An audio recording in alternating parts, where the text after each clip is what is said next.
So guys, before you watch this video to the end, and even as you continue to watch this video, I know you have one or two things to say about the current administration of Bola Ahmed Asiwaju Tinubu Jagaban, as so many people will call him. Good morning, good afternoon, and good evening, depending on the time and the region at which you're watching us today. A big shout out to all our subscribers and all our esteemed viewers on this YouTube channel. So today we're going to be discussing, we all know a number of people celebrating out there now.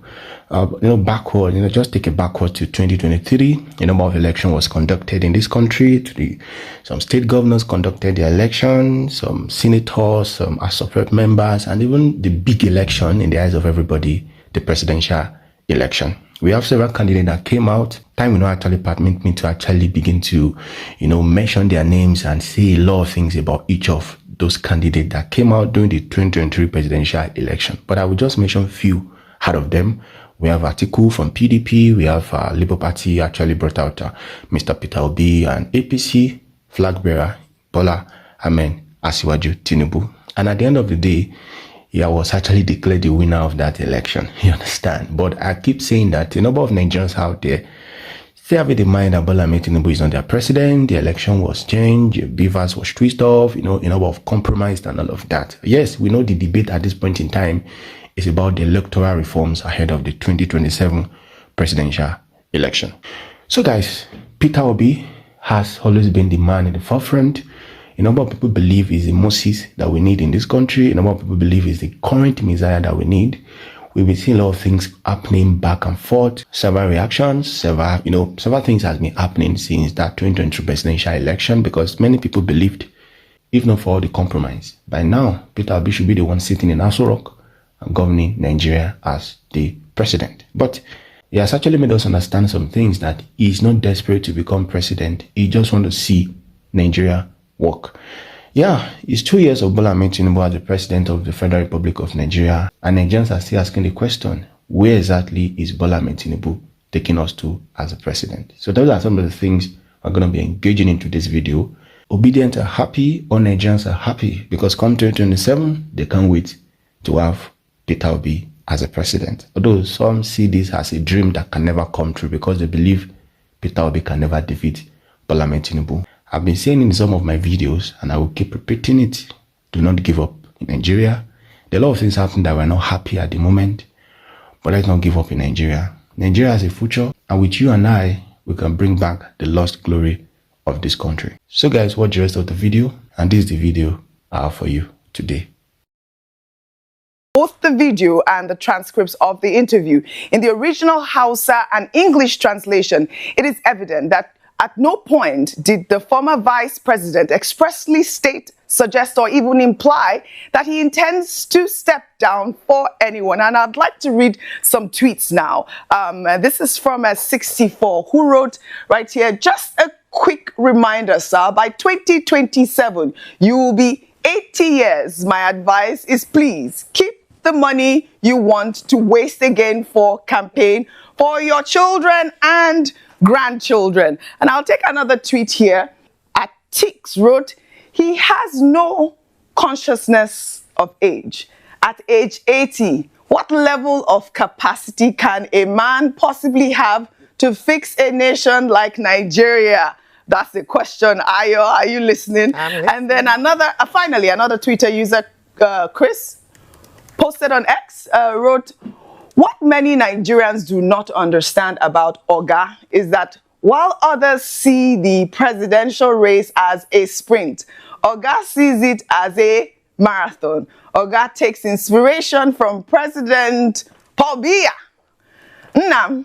Jessica, it means stay strong, Ayo. All right, well, before I come to you, let me just go through other comments. In the same vein, Atiku Abubakar's spokesman, Frank Shaibu, has issued a scathing statement criticizing President Bola Ahmed Tinubu's claims of progress in education, healthcare, the economy, and security during his Independence Day address to the nation, arguing that the president is disconnected from citizens' harsh realities, using vivid metaphors. Shaibu declared, The yam may be plentiful, but if the pot is empty, the stomach still rumbles. Today, Nigeria's pot is not only empty, but cracked, and the people remain hungry.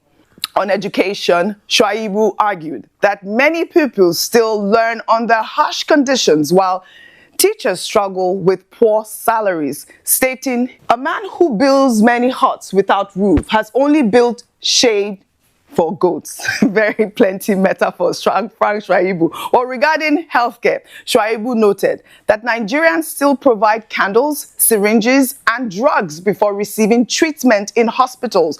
The opposition spokesman also criticized the government's economic reforms, highlighting that food prices have skyrocketed, transportation costs have overwhelmed households, and many families eat less than one meal a day, declaring in another quote, "If these are the seeds of reform, then the fruit is still bitter."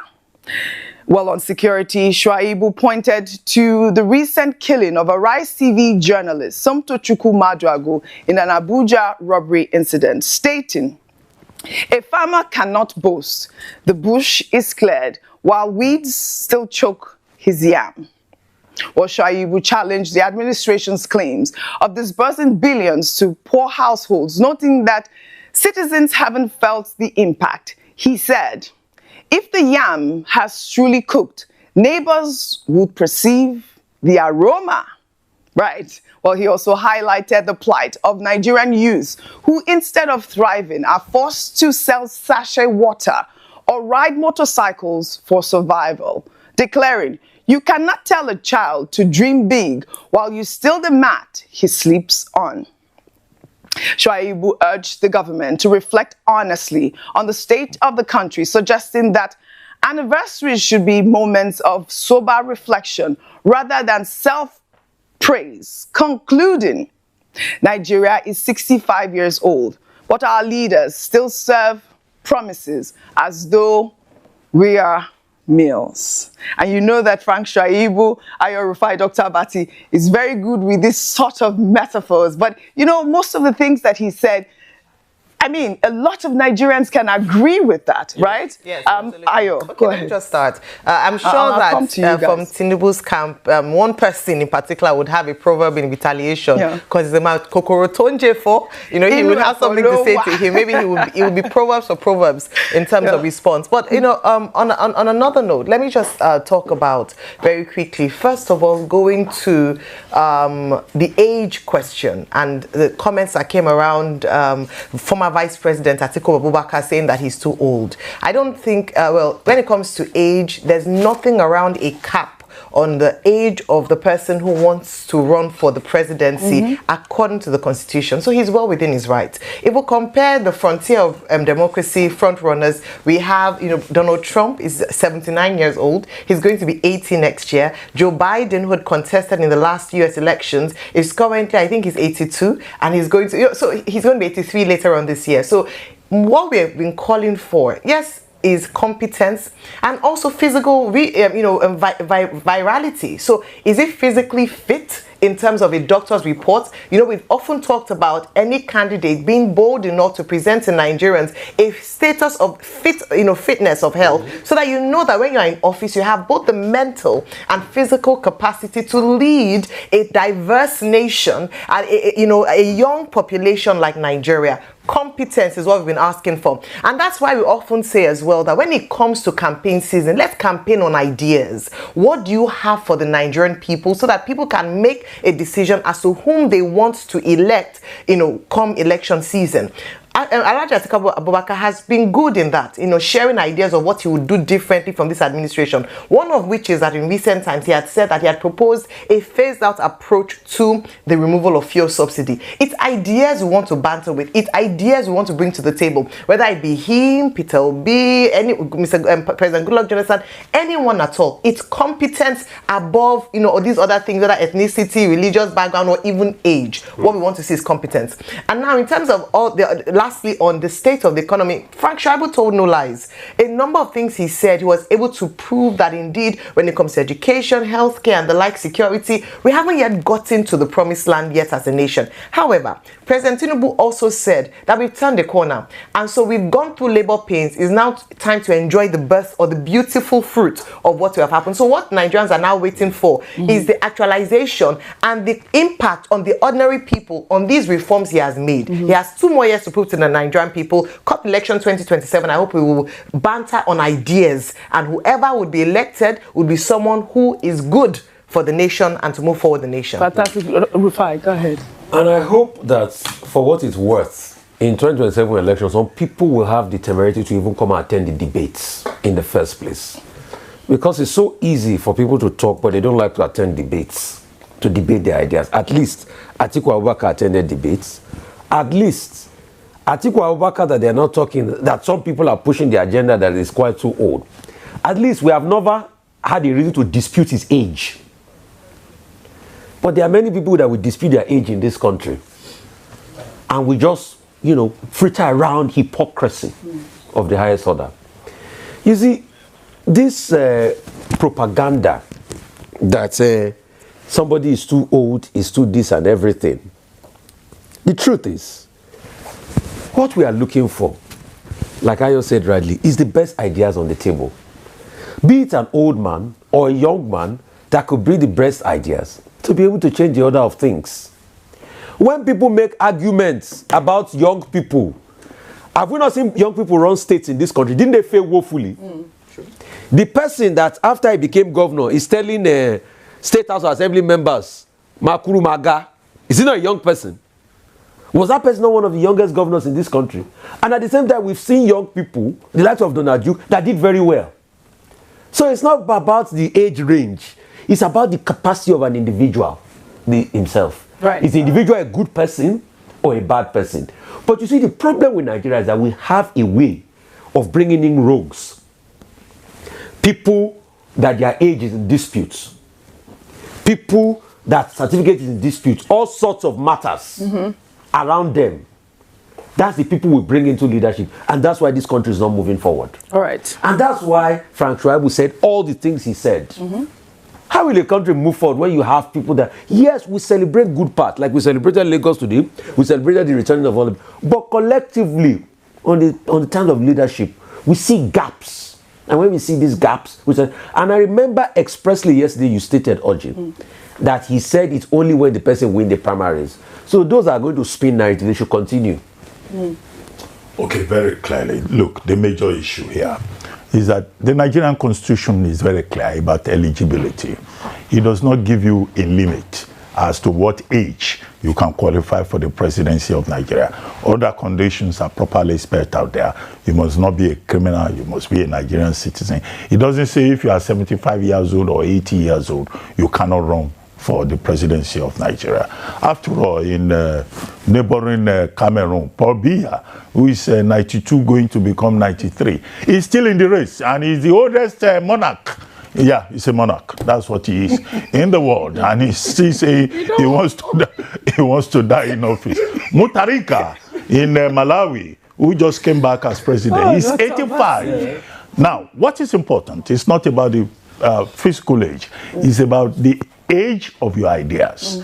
Now, in the case of Waziri Adamawa Atiku Abubakar, now there is a group, the Obidient movement. They have been saying to beat President Tinubu and the APC, it would be better for him to step down for Mr. Peter Obi. Now, the clarification that he has offered is that he has never said he will step down for anybody. He has been in that race since 2003. And in fact, if he doesn't win in 2027, you can be sure he will come again in 2031. What we should be emphasizing is that it is up to the Nigerian people to make a choice who they want as their president. All right. The choice should be ours. And that's why we keep saying that, there should be electoral reform. There should be a level playing field. There should be transparency.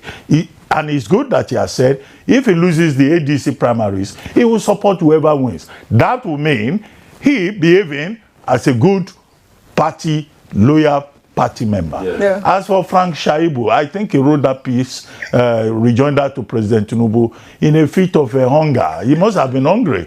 There's all those metaphors. He was talking about yam, he was talking about meat, he was talking about pot, he was talking about... Look, what do you expect Frank Shaibu to say? It's not only Frank Shaibu. So he's probably very hungry then. Well, find him a pot of yam so that he can... Now, the president, on the occasion of the Independence Day, used the occasion to showcase his administration, to say this is what we have been doing. Right. What do you expect him to say? To abuse himself on Independence Day, and he said, look, Nigerians should be patient, Nigerians should expect more. Right. He called it a message of hope. Yeah. Okay. The PDP who has condemned the speech, so that's just partisan talk. They will condemn it, but as for security, health, and other dimensions that Frank Shaibu identified, President Tinubu says he will do more, and we expect him to do more, so that this country can be safe, so that our hospitals will not be quasi mortuaries, so that the freedom of all Nigerians under the Constitution will be guaranteed. Well said, Dr. Abati. On Atiku Abubakar maintaining his stance that he will continue to, buy in for the president. That last ex-user said, Nnam Jesike. It means, Oga, well done.